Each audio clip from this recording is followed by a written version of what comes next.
Assalamu alaikum dear students, welcome to the Base Academy. I'm your instructor Nabeel Akhtar.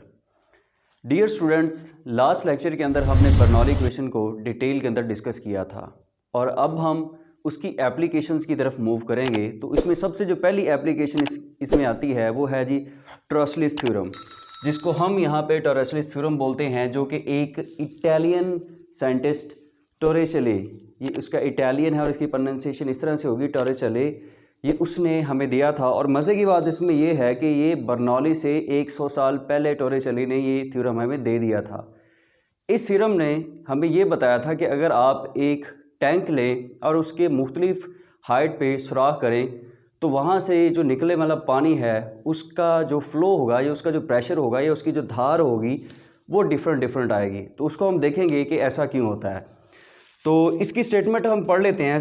इसकी statement कुछ यूँ है कि द स्पीड ऑफ इफ्लक्स. अब यहाँ पे इफ्लक्स क्या चीज़ है? इफ्लक्स है हमारे पास धार, जो पानी की धार. जो अगर आप किसी जगह पे किसी टैंक में सुराख कर दे तो वहाँ से जो पानी बाहर निकलना स्टार्ट हो जाएगा, तो वो जो फ्लो है, ट्यूब ऑफ फ्लो, काफ़ी ज़्यादा काफ़ी स्ट्रीमलाइन मिल के ट्यूब ऑफ फ्लो बनाती हैं. तो वो जो ट्यूब ऑफ फ्लो होगा उसको हम कलेक्टिवली नाम देंगे इफ्लक्स का. वो हमारे पास इक्वल होगा velocity gained by the fluid in falling through the distance h1 minus h2. इस हाइट के डिफरेंस की वजह से वो उसकी स्पीड बनेगी. इसको हम एंड पे जाके आपको पता चलेगा कि h1 माइनस h2 का क्या मतलब है. तो इसको समझने के लिए हम स्टार्ट करते हैं अपना प्रूफ. तो उसके लिए यहाँ पे मैंने एक डायग्राम बनाई है. ये डायग्राम मेरे पास कुछ इस तरह से है कि इसमें दो पॉइंट है मेरे पास. ही पॉइंट ए है और दूसरा पॉइंट बी है. अब मेरे पास इन दोनों पॉइंट्स पे क्या है, दो स्मॉल ऑरिफिसेस हैं. एक ऑरिफिस ये है और एक ऑरिफिस ये है, यानी यहाँ से फ्लूइड क्या कर सकता है, बाहर आ सकता है. और बिलतरतीब यहाँ पे मेरे पास जो पानी की सतह है, तो जब मैं यहाँ पे इसको ओपन करूँगा तो फ्लूइड जो है बाहर की तरफ निकलना स्टार्ट हो जाएगा और ये पानी की जो सतह है ये नीचे आना शुरू हो जाएगी. तो उसकी जो वेलोसिटी है, उसकी जो स्पीड होगी, वो स्पीड मेरे पास v1 के बराबर होगी. यहाँ पे जो होगी स्पीड वो v2 होगी और इस ऑरिफिस के लिए मैं जो स्पीड लूँगा वो मेरे पास क्या आएगी, v3 आएगी. अब इसी के साथ साथ इस पूरे टैंक का, या आप ऐसा कह लें कि जो पानी की हाइट है यहाँ से लेके सरफेस तक, वो मेरे पास टोटल हाइट है h1 और पॉइंट ए पे जो ऑरिफिस है मेरे पास, इसकी हाइट सरफेस से h2 है.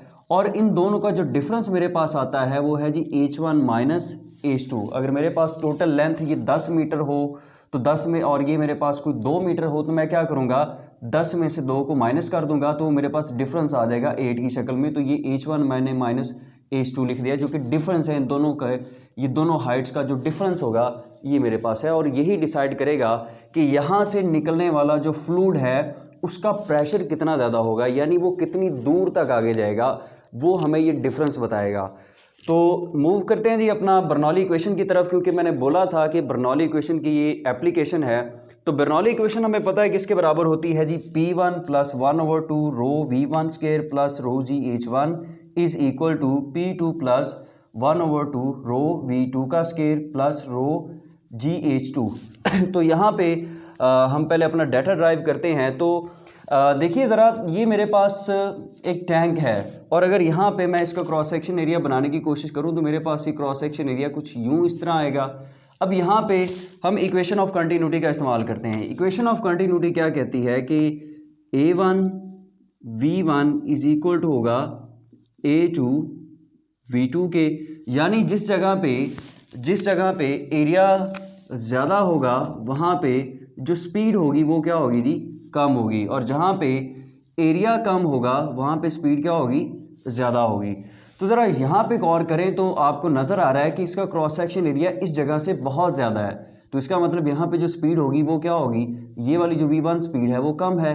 किसके लिहाज से कम है, जो यहाँ पे फ्लूइड बाहर निकल रहा है उसकी स्पीड के लिहाज से. जो यहाँ पे क्या है v2, इसका मतलब यहाँ पे क्रॉस सेक्शन एरिया, इस ऑरिफिस का जो क्रॉस सेक्शन एरिया कम है, तो यहाँ से निकलने वाले फ्लूइड की जो स्पीड होगी या स्पीड ऑफ इफ्लक्स होगी वो क्या होगी, ज़्यादा होगी. तो ये स्पीड इतनी ज़्यादा होगी और ये स्पीड इतनी कम होगी कि हम इसको लिख सकते हैं कि V2 much greater than V1.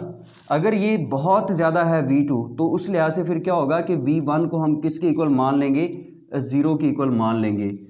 तो जब मैं ये ज़ीरो की वैल्यू को ऊपर बर्नौली इक्वेशन में पुट करूँगा तो मेरे पास जो ये वाली टर्म है, ये वाली टर्म हो जाएगी ज़ीरो।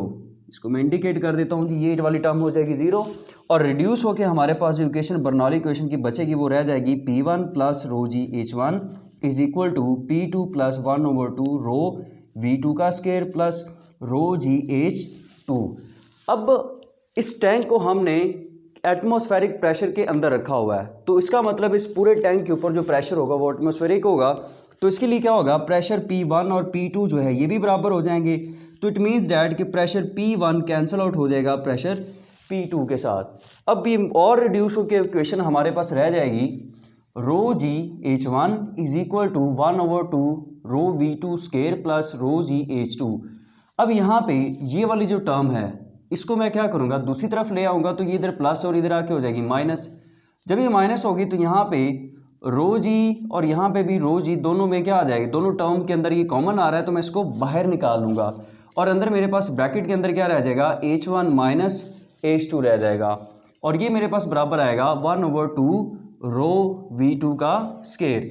अब मैं यहाँ पे स्पीड ऑफ इफ्लक्स निकालना चाहता हूँ, यानी यहाँ से जो निकलने वाला इफ्लक्स है या स्पीड ऑफ फ्लूइड है वो कितनी है, तो वो मैंने यहाँ पे इंडिकेट किया है V2 के बराबर है, और ये मेरे पास V2 खड़ा, 2 इधर डिवाइड हो रहा है, इस साइड पे आके हो जाएगा मल्टीप्लाई, और साथ ही साथ यहाँ पे इसको मैंने थोड़ा सा रीअरेंज करके लिख दिया, तो मेरे पास ये बच जाएगा V2 का स्केयर इज इक्वल टू आ जाएगा 2g, क्योंकि 2 इधर डिवाइड हो रहा था, इधर आके ही हो गया मल्टीप्लाई, तो जब ये मल्टीप्लाई हो गया तो इक्वेशन बन गई 2g H1 माइनस H2। अब इस स्केयर को ख़त्म करना है तो मैं बोथ साइड पे क्या करूँगा, स्केयर रूट लूँगा कुछ इस तरह से। स्केयर रूट क्या होगा, ये स्केयर से ये स्केयर रूट कैंसिल, तो मेरे पास जो फाइनल इक्वेशन आएगी वो आ जाएगी V2 is equal to 2g H1 minus H2। तो ये हमारे पास फाइनल इक्वेशन आ चुकी है कि आपके पास जो यहाँ से इस ऑरिफिस से जो इफ्लक्स होगा या ट्यूब ऑफ फ्लो की स्पीड होगी या फ्लूइड की जो स्पीड होगी वो बराबर होगी 2g और हाइट का डिफरेंस। अच्छा, यहाँ पे आप देख रहे हैं कि यहाँ से लेकर यहाँ तक हाइट का जो डिफरेंस है वो काफ़ी ज़्यादा है, तो आप देख रहे हैं कि ये फ्लूइड की जो स्पीड है वो भी ज़्यादा होगी। मान लें कि अगर मैं इसको यहाँ पे ले लूँ, इस जगह पे अगर मैं इस ऑरिफिस को यहाँ पे बना लूँ, या आप कोई एक और ऑरिफिस मान लें इस जगह पे, तो होगा क्या, अब हाइट का जो डिफरेंस आएगा वो हाइट का डिफरेंस कम हो गया। ये देखिए ज़रा, अब ये हाइट का डिफरेंस इतना हो जाएगा।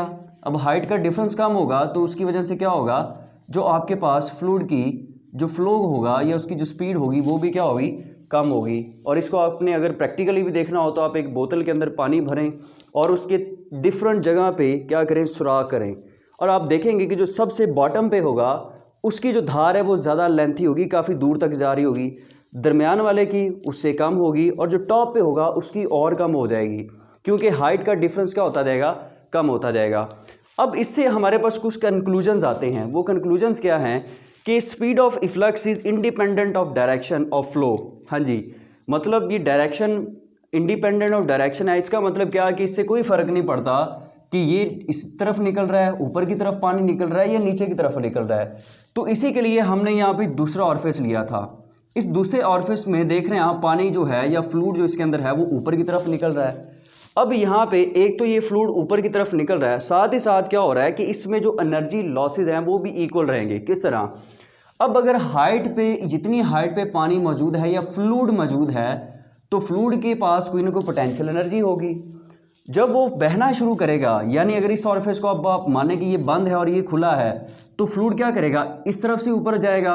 अब क्या होगा कि ये जितनी पोटेंशियल एनर्जी लूज करेगा, ये फ्लूइड उतनी काइनेटिक एनर्जी गेन करेगा, और यहाँ से निकलने वाला पानी की धार जो है वो उतनी ऊंचाई तक जाएगी जितनी ऊंचाई तक इस साइड पे जो है इसकी हाइट है। यहाँ जो सतह फ्लूइड है, फ्लूइड की जो सतह होगी इस साइड पे, उसके बराबर तक ये धार जाएगी।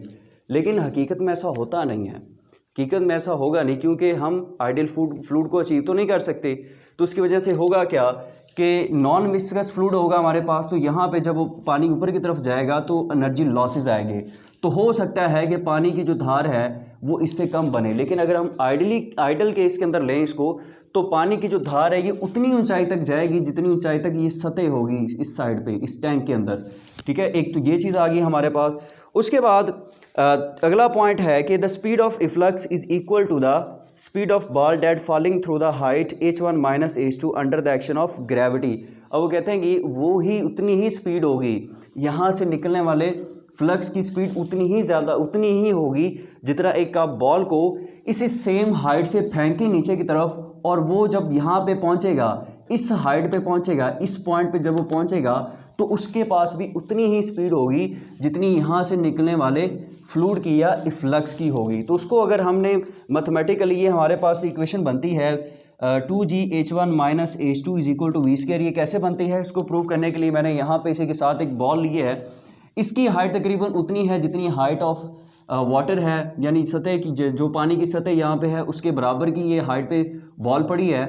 अब इस बॉल को आपने ड्रॉप किया है। ड्रॉप करना और नीचे फेंकना दो मुख्तलिफ चीज़ें होती है। जब आप किसी चीज़ को फेंकेंगे तो इट मीन्स दैट कि आपने उसको इनिशियल वेलोसिटी दी है, और अगर आप उसको सिंपली ड्रॉप करते हैं तो वो under the action of gravity नीचे आती है, जिसके पास कोई अपनी इनिशियल वेलोसिटी नहीं होती। तो यहाँ पे इनिशियल वेलोसिटी इस बॉल के पास ज़ीरो होगी, अंडर द ग्रेविटी आ रही है, तो एक्सेलरेशन किसके बराबर होगा, जी के बराबर होगा। और जो हाइट है, यानी मैं बात कर रहा हूँ इस इफ्लक्स के लिए कि यहाँ से पॉइंट ए पे जो इफ्लक्स की स्पीड होगी, तो इसका मतलब मैं यहाँ से लेकर इतनी हाइट ले रहा हूँ, यानी h1 माइनस h2, और मैं अगर इसके सामने यहाँ पे आ जाऊँ तो मैं इस पॉइंट के ऊपर चेक करना चाहता हूँ कि बॉल के पास कितनी स्पीड है। तो उसके लिए मैंने s जो है वो किसके बराबर लिया है, h1 माइनस h2, क्योंकि ये जितनी हाइट है उतनी ही ये वह हाइट है, या ये डिस्टेंस है जो बॉल ट्रैवल करेगी, कवर करेगी। तो मेरे पास थर्ड इक्वेशन ऑफ मोशन है जी 2as is equal to V F square minus V I square. जब ये सारा डाटा मैं इस इक्वेशन के अंदर पुट करूंगा तो मेरे पास रिड्यूस होकर ये इक्वेशन कुछ ये रह जाएगी, which is equal to 2g h1 minus h2 is equal to आ जाएगा v2 स्केयर। अब अगर मैं क्या करूँ, बोथ साइड पे स्केयर रूट ले लूँ, जब मैं स्केयर रूट लूँगा तो ये कैंसिल हो जाएगा, और हमारे पास ये भला गौर करें तो ये यही इक्वेशन ना बन जाएगी। तो ये इस चीज़ का प्रूव है कि स्पीड ऑफ फ्लक्स, और कोई जो बॉल है अगर उसी हाइट सेम हाइट से गिर रही है या उतनी हाइट पे आके उसके पास भी उतनी ही स्पीड होगी जितनी यहाँ से निकलने वाले फ्लूइड के पास होगी। So it is all about the Torricelli theorem, या जिसको इटालियन टोरिसेली बोलते हैं। इसकी कुछ बर्नौली इक्वेशन की कुछ इंटरेस्टिंग एप्लीकेशंस भी हैं जिनको हम आगे जाके कवर करेंगे, लेकिन उससे पहले हम एक टॉपिक करेंगे relation between the pressure and the velocity. तो अगर इस टॉपिक के अंदर आपको कोई मसला हो तो वो आप कमेंट सेक्शन में पूछ सकते हैं। थैंक यू, अल्लाह हाफिज़।